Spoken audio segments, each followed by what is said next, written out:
이 시간 말씀 받겠습니다. 이 복된 시간에 주시는 하나님의 말씀은 창세기 1장 26절에서 31절 말씀입니다.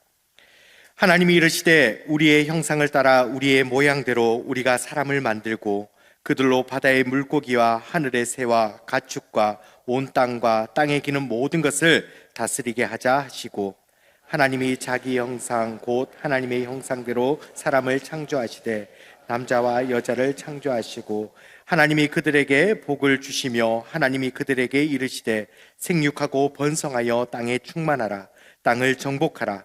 바다의 물고기와 하늘의 새와 땅에 움직이는 모든 생물을 다스리라 하시니라. 하나님이 이르시되 내가 온 지면에 씨 맺는 모든 채소와 씨가지 열매 맺는 모든 나무를 너에게 주노니 너희가 복걸가 되리라.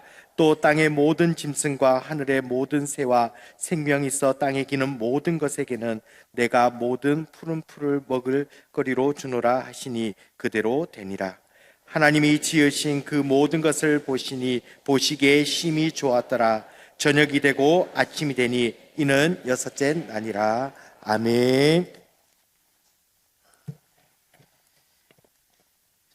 처음에 설교를 이 본문을 가지고 준비할 때에 하나님의 형상을 따라 지음받았기 때문에 하나님의 형상을 따라 살아갑시다, 이렇게 마음을 모으고 이렇게 설교를 준비를 했습니다. 그런데 오늘까지 저희 교역자들이 교회 갱신협의회 교역자 수련회를 다녀왔습니다. 근데 어제 저녁에 정말 오랜만에 기도회 중에 교역자들끼리 이렇게 손을 잡고 기도하는 시간이 있었습니다. 참 교역자들끼리 이렇게 손을 잡고 기도 제목을 나누면서 이렇게 기도한 게, 수련회에서 그렇게 기도한 게 정말 오랜만이구나라고 하는 생각이 들었습니다.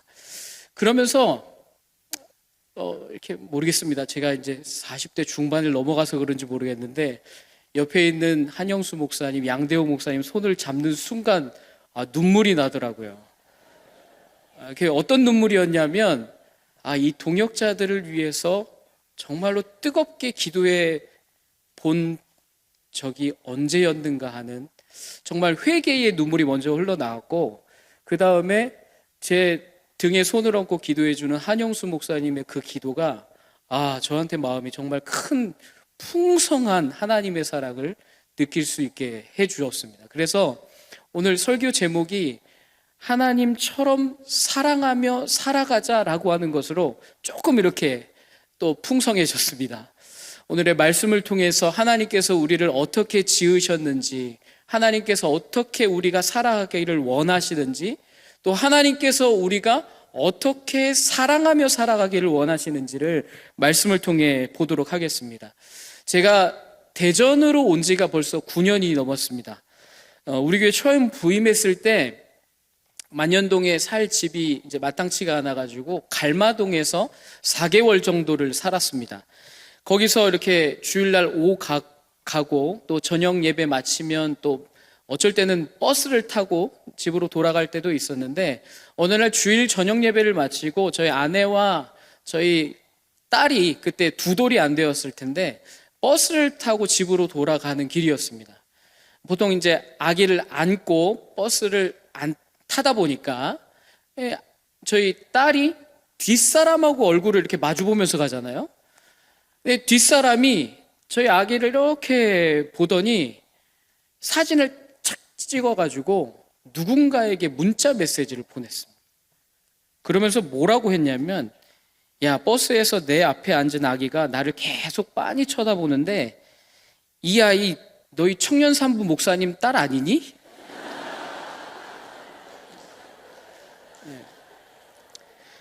그 사진이 돌고 돌아서 저한테 왔습니다. 한 번도 만나보지, 결국에 그 자매는 청년 2부였어요. 청년 2부의 자매를 한 번도 만나보진 않았는데 그 자매가 제 아이를 그냥 낯선 버스라는 환경에서 만났는데 어떻게 제 얼굴이 떠올랐을까. 참 오묘하고 신비로운 그런 경험을 대전에서 시작했습니다. 여러분, 아빠가 딸이 아빠를 닮는 것, 아들이 엄마를 닮는 것 너무 자연스럽고 자연스러운데 오묘하고 신비로운 것 같습니다. 우리가 하나님의 자녀들이라면 하나님 아버지를 닮아가는 것 지극히 자연스럽고 정상이고 또 그렇게 살아가야 된다는 것은 우리가 너무나도 잘 알고 있을 거예요. 그런데 그렇게 닮아가는 게 정말로 쉽지가 않습니다. 근데 오늘 본문은 우리들의 본 모습이 어떠한지를 알려주면서 어떻게 살아가는 것이 하나님 자녀, 하나님의 형상을 따라 지음받은 사람들의 모습인지를 우리에게 말씀하고 있습니다. 저와 여러분들이 신앙생활하면서 어떤 목표를 가지고 살아가고 계십니까? 여러분들의 신앙생활의 방향은 무엇입니까? 신앙생활을 시작할 때 하나님의 놀라우신 은혜로 말미암아 구원받았는데 구원받은 한 사람으로서 그리스도인으로서 하나님의 자녀가 되었는데 이제부터 여러분들의 삶은 어떻게 그려져 나갈 것인가 하는 것은 또 여러분들 각자가 어떻게 그리는가에 따라서 그 그림이 완성되어지게 되어 있습니다. 여러분은 어떤 그림을 그려가고 계십니까? 여러분의 흰 도화지 위에 하나님께서 여러분들에게 크레파스를 주셨는데 여러분의 인생이라고 하는 그림에 여러분은 어떤 그림을 그려가고 있습니까? 우리 교회는 4가지의 큰 방향으로 우리 교회가 나아가고 있다고 저는 믿어요. 하나님의 영광을 위해, 이웃의 행복을 위해, 조국의 미래와 다음 세대 부흥을 위해서 큰 도화지 위에 그림을 하나씩 그려가고 있는데 어느 때는 정말로 명작이 나와서 주변의 많은 교회들로부터 많은 목사님들, 성도들로부터 칭찬도 받습니다. 그리고 우리 마음속에 뿌듯함도 주고 있습니다. 그렇다면 여러분의 인생 스케치북 위에는 여러분은 어떤 그림을 그려가고 있습니까? 아직 다 미완성일지는 모르겠지만 여러분들이 여러분의 삶에서 그리고자 하는 그 그림이 분명히 있을 텐데 그 그림의 완성된 목표, 그것은 무엇일까요? 여러 가지 많은 목표들이 있겠지만 우리의 모두의 공통된 그림은 무엇이어야 되냐면 하나님의 형상을 회복하는 것입니다.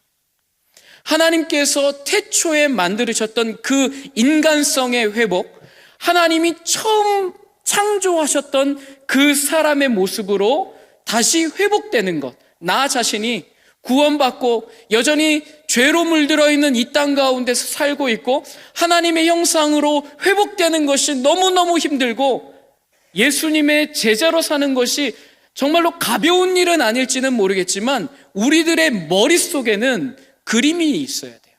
그것은 무엇이냐면 하나님의 형상의 회복인 것입니다.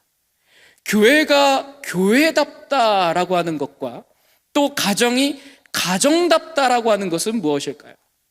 여러분, 여러분이 속한 우리 새로남 교회와 여러분이 속해 있는 그 가정이 하나님께서 오늘 창세기 1장 26절에서 31절까지의 말씀을 통해서 가정과 교회라고 하는 공동체의 원형을 보여주셨는데 과연 여러분의 가정과 우리의 교회가 그 모습으로 교회다워지고 가정다워진다라는 것, 되어간다라는 것. 자, 과연 그것은 어떻게 가능한 것일까요? 처음에 하나님께서 창조하셨을 때에는 하나님이 정말 감탄을 하셨습니다. 하나님께서 만드시고 심히 보기에 좋았더라. 너무너무 좋으셔서 하나님께서 심히 보기에 좋았다라고 말씀을 하셨어요. 그런데 우리의 죄로 말미암아 그 심히 좋았던 그 모습들이 깨어지고 부서지고 어그러져서 우리들의 인간성, 교회의 모습들 여러 가지로 많이 회복되어야 될 부분이 훨씬 더 많은 모습으로 되어 있지만 하나님은 예수 그리스도를 우리에게 보내주셔서 다시금 일어날, 다시금 회복할, 다시금 하나님의 형상으로 돌아갈 길을 우리들에게 허락하여 주신 줄로 믿습니다. 어떻게 그것이 가능할까 하는 것입니다. 그것은 여러 가지로 설명할 수 있겠지만 오늘은 한 가지로 집중하면 좋겠습니다.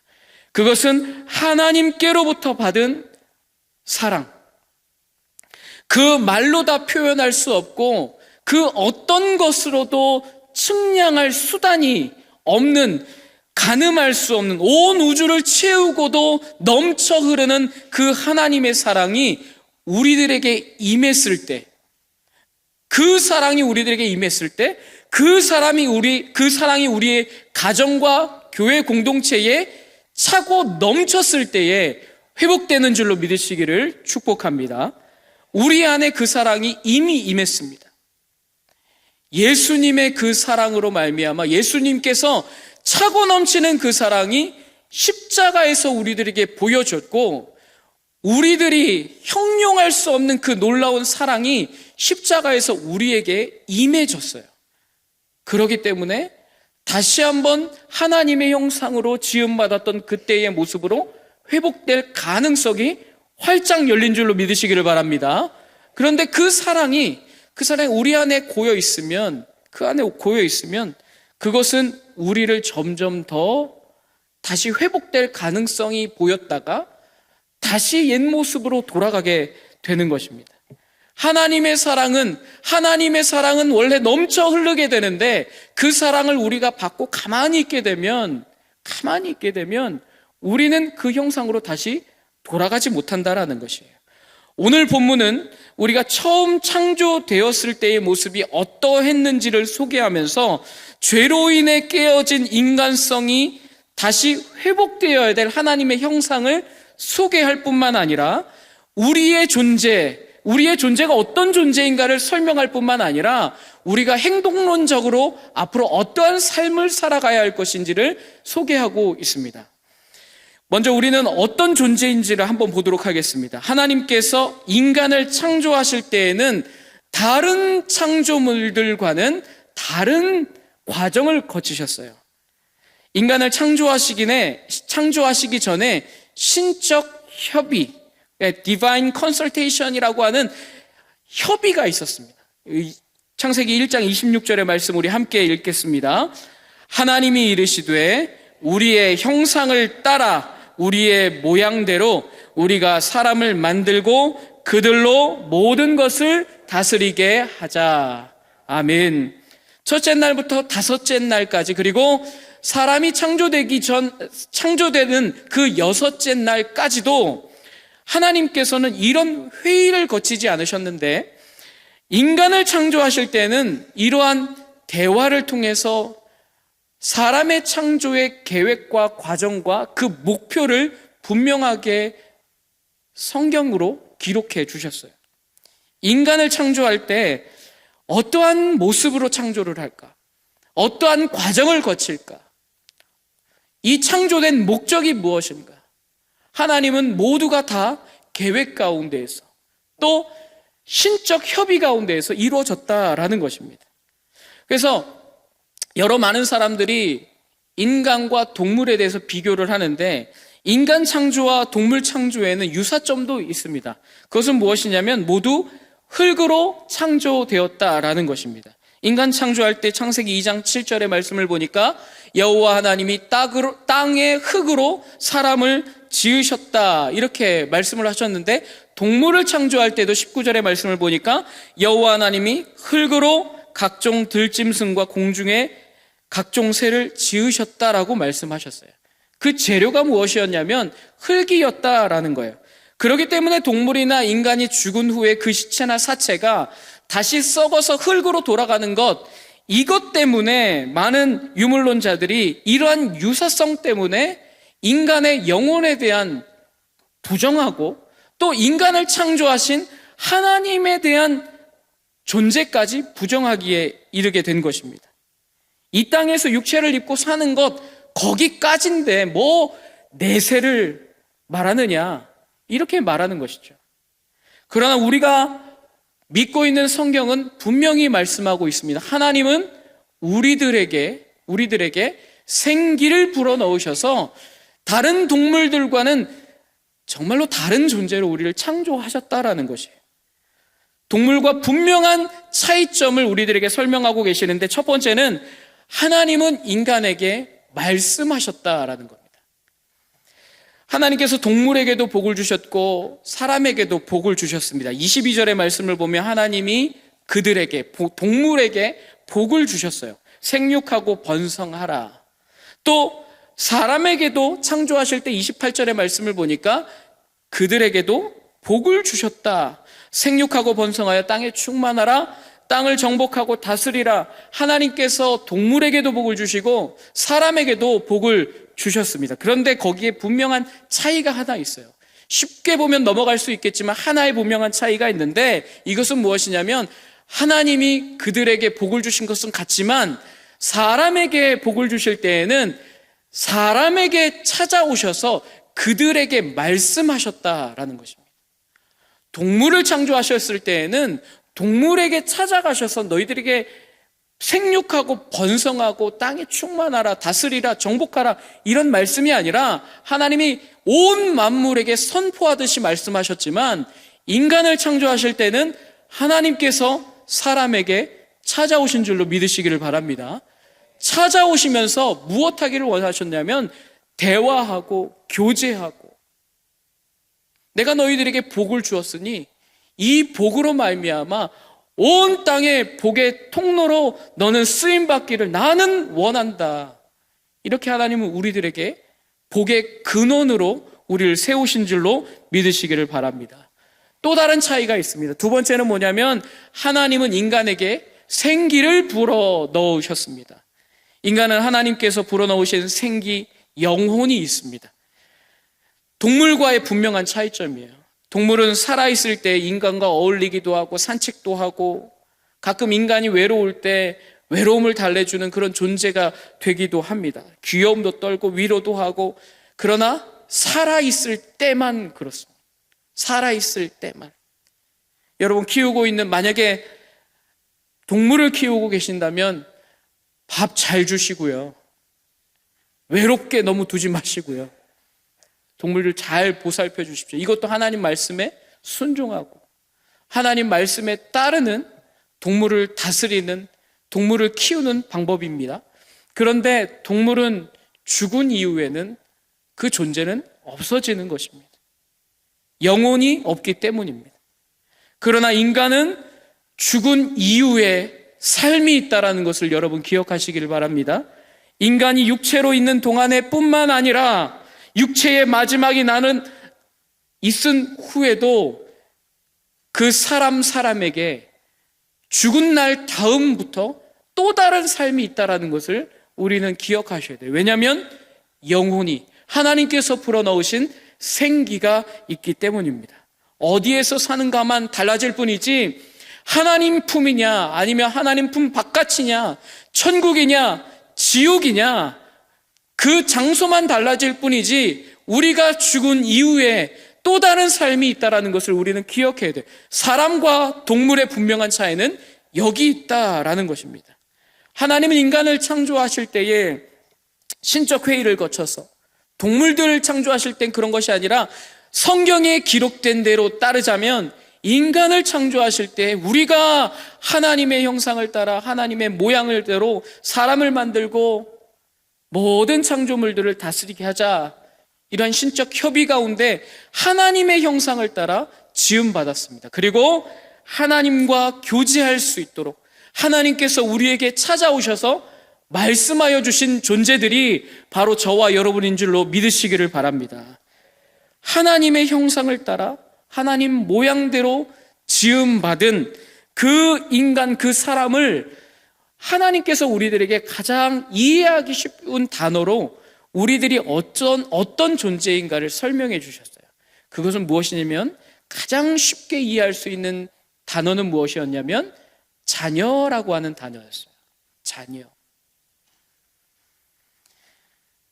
우리 교회 협동 목사님이신 이상원 목사님의 책인 갈라디아서 그리스도의 형상을 이루기까지 163쪽에 보면 우리 존재가 어떠한 존재인가를 이렇게 표현을 합니다. 부유한 가정의 상속자된 아들이라는 표현을 하세요. 부유한 가정의 상속자된 아들과 딸이라고 하는 우리의 존재를 이렇게 설명을 합니다. 그리스도인은 어떤 존재인가? 하나님의 상속자된, 상속자는 뭐예요? 아들과 딸인 하나님의 자녀들이라는 것인데, 부유하다라고 하는 이 말로 다 표현할 수 없는 무한 광대하신 하나님의 사랑과 은혜를 입은 하나님의 자녀들이라는 것이죠. 이를 설명하기 위해서 당시에 바울은 갈라디아서에서 로마와 또 유대인들의 상속법을 통해서 우리들의 현재 처한 현실에 대해 이렇게 설명을 하고 있습니다. 당시에 가업을 잇기로 결정된 아들에게 아버지가 정한 후견인이나 또 교사를 붙여주게 됩니다. 이때부터는 아들은 상속자라고 하는 신분을 갖게 돼요. 아버지께서 그 정한 날부터 상속자라고 하는 그 신분을 갖게 됩니다. 그런데 상속자라고 하는 신분을 우리가 생각을 하게 되면 아버지의 후광을 입고 떵떵거리며 사람들에게 막 하는 그런 부정적인 이미지가 아니라 이때 당시는 오히려 종과 같은 모습으로 살았다라고 합니다. 왕처럼 또 귀족처럼 아버지 후광을 입어서 사람들에게 막대하고 왕처럼 군림하는 것이 아니라 아버지가 정한 날까지 오히려 후견인과 교사들의 가르침을 받으면서 이 땅 가운데서 종처럼 살아간다라고 하는 것입니다. 왕의 자녀이지만 이 땅 가운데서 우리는 종처럼 살아가는 것이다 라고 설명을 하고 계세요. 우리 함께 따라해 볼까요? 왕의 자녀이지만 종과 같이 산다. 물론 여기 갈라디아서에서의 이 종은 죄로 타락한 인간의 모습을 표현하는 것이기도 하지만 하나님의 자녀된 저와 여러분은 왕의 자녀이고 왕의 상속자인 신분을 바탕으로 이 땅에서 겸손의 왕으로 오신 예수님과 같이 겸손하게 섬기는 종으로서 살아가야 된다라고 하는 그 의미를 우리가 기억해야 될 줄로 믿습니다. 우리가 육신의 생명을 가지고 하늘에 계신 아버지께 돌아가는 날까지, 아니면 예수님께서 재림하시는 그 날까지 우리는 이 땅 가운데에서 여전히 이 육신의 연약함 가지고 부족함 가지고 살아갈 수밖에 없어요. 그러나 우리의 심령 가운데는 왕의 상속자라고 하는 이 분명한 의식을 가지고 살아가야 될 줄로 믿습니다. 왕의 자녀이지만, 하나님의 자녀이지만 종처럼 살아간다라고 하는 것, 그것의 가장 큰 의미는 무엇일까요? 저는 이렇게 다시 한번 말씀드리고 싶습니다. 함께 따라해 보겠습니다. 하나님처럼 사랑하며 살아가라. 하나님처럼 사랑하며 살아간다라고 하는 것, 요한복음 13장에 보게 되면 예수님께서 이 땅을 떠나시게 돼 십자가의 그 짐을 지어야 될 날이 가까워오자 예수님께서는 자기 사람들을 끝까지 사랑하셨다라고 표현하시면서 그 뒤에 어떤 모습을 우리들에게 보여주셨냐면, 예수님께서 허리에 수건을 두르고 무릎을 꿇고 제자들의 발을 씻기시는 그 그림을 우리들에게 보여주셨습니다.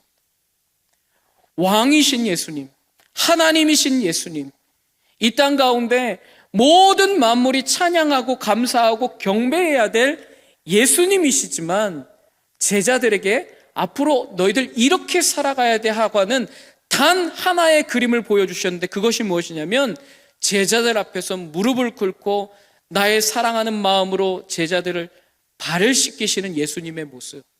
사랑하는 여러분, 하나님처럼 예수님처럼 사랑하며 살아가시기를 예수님의 이름으로 축복합니다.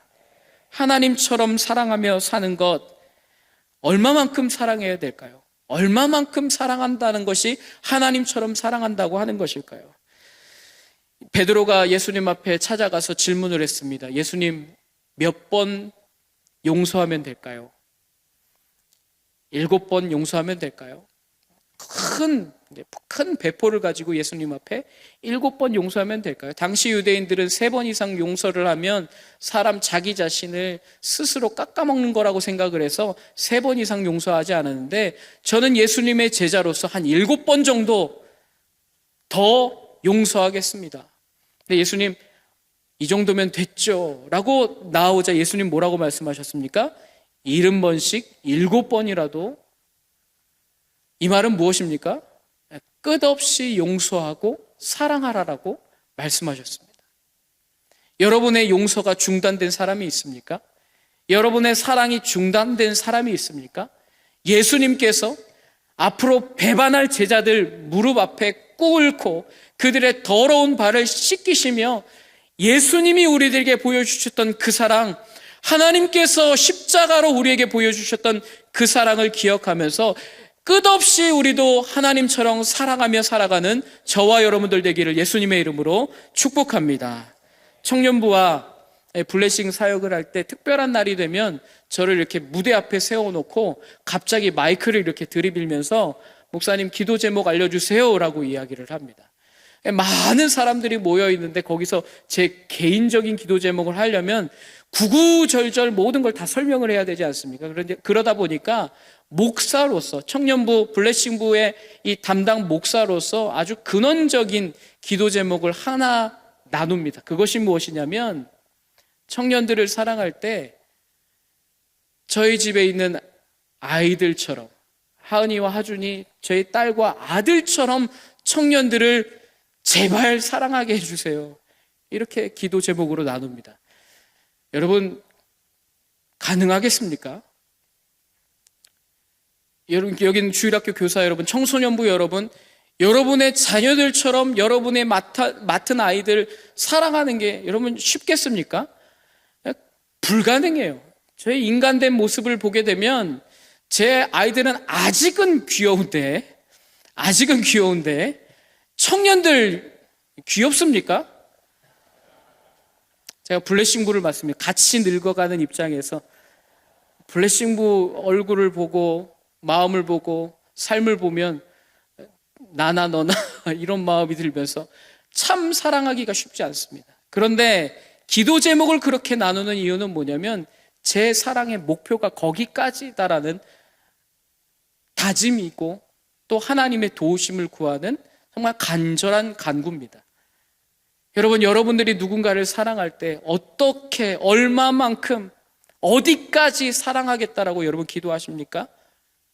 하나님처럼 사랑하며 예수님처럼 사랑하며 하나님의 사랑이 어느 정도인지를 우리의 가정과 우리 주변 이웃들에게 보여줄 수 있는 저와 여러분들이 되기를 예수님의 이름으로 축복합니다. 하나님의 사랑은 흘러 넘치는 사랑이었어요. 어느 잔에, 어느 그릇에 담을 수 없을 만큼 흘러 넘치는 사랑이었습니다. 저희 어머니가 정말 참 사랑이 많으신 분이었습니다. 저희 어머니는 지금도 제가 전화하기 전에 저희 어머니 먼저 저한테 전화를 하세요. 얼마나 사랑이 차고 넘치시는지 제가 이 이야기를 하나만 들려드리면 저희 어머니가 어떤 분이신지 가늠이 될 수 있습니다. 제가 군대를 갔습니다. 강릉에서 군 생활을 했는데 이등병 때 일인데, 이등병 하면 어떻습니까? 각 잡혀 있고 아직까지 긴장해서 어리버리하고 어디를 가야 될지 무엇을 해야 될지 잘 모르는 때인데 이등병 때 행정반으로서 호출이 왔습니다. 집에서 전화가 왔다라는 거예요.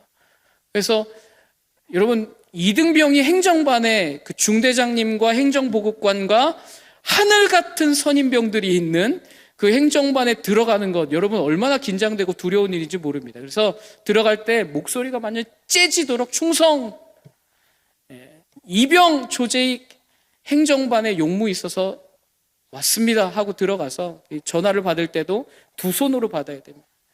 통신보안 이병 조재익 전화 바꿨습니다. 저 멀리서 어머니의 목소리가 들렸어요. 근데 전화가 이렇게 집에서 군대로 전화가 온다면 보통 심각한 일이 아니잖아요. 그 어머니가 반갑게 저한테 전화를 하셨어요. 아들아, 보고 싶다.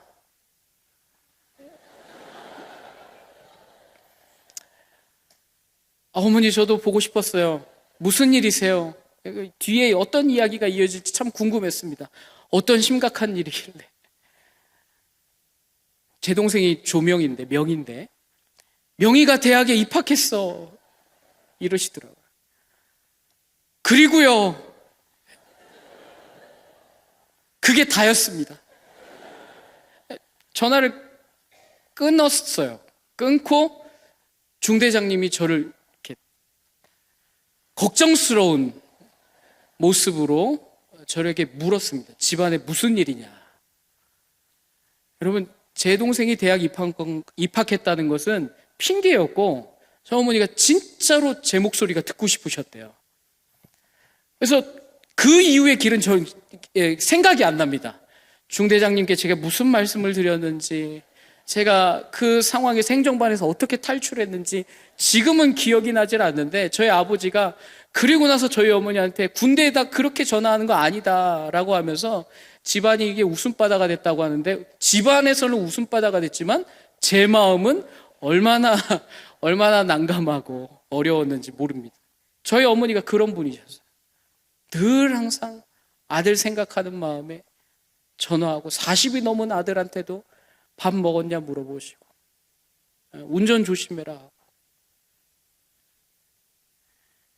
흘러 넘치는 그 사랑이, 여러분, 하나님 아버지의 흘러 넘치는 그 사랑이 우리 어머님들의 사랑과는 또한 비교할 수 없을 정도로 저와 여러분들에게 임한 줄로 믿으시기를 바랍니다.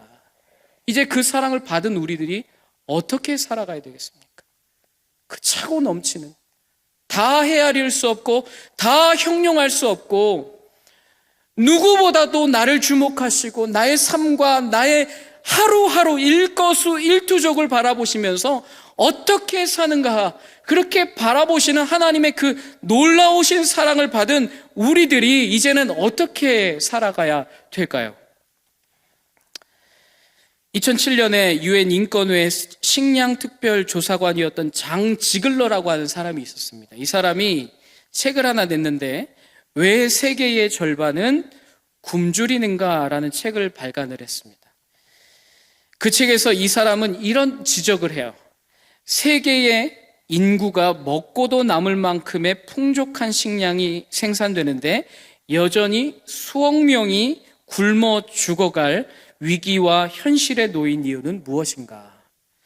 사람이 사랑으로 연대와, 그러니까 이 사람은 이 현실에 대한 문제를 전 세계를 돌면서 아프리카와 여러 가지 많은 도시들을 찾아가면서 이 현실들을 직접 보고 와서, 그리고 또 본부가 있는 미국과 여러 나라들을 바라보면서 왜 같은 지구에 살면서 하나님께서 창조하신 이 땅에 같이 살면서 어떤 사람은 하루에 몇 끼씩 먹고 어떤 사람은 일주일에 한두 끼 먹는 것도 힘들어서 굶어 죽어가는 사람이 왜 같은 이 땅 가운데서 존재하는가라고 하는 현실을 지적하면서, 그러나 이 사람은 희망을 놓지 않습니다. 사람에게 희망이 있다라고 말을 합니다.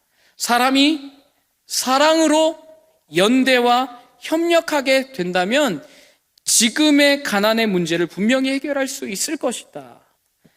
인간만이 타인의 고통과 함께 아파할 수 있는 유일한 존재이기 때문에, 유일한 하나님께서 창조하신 다른 사람의 아픔과 고통과 슬픔을 공감할 수 있는 존재는 동물들이 아니고 하나님 창조하신 인간이기 때문에 유일한 희망의 불씨가 여기 있다라고 말하면서 이 보고서를 마무리했습니다.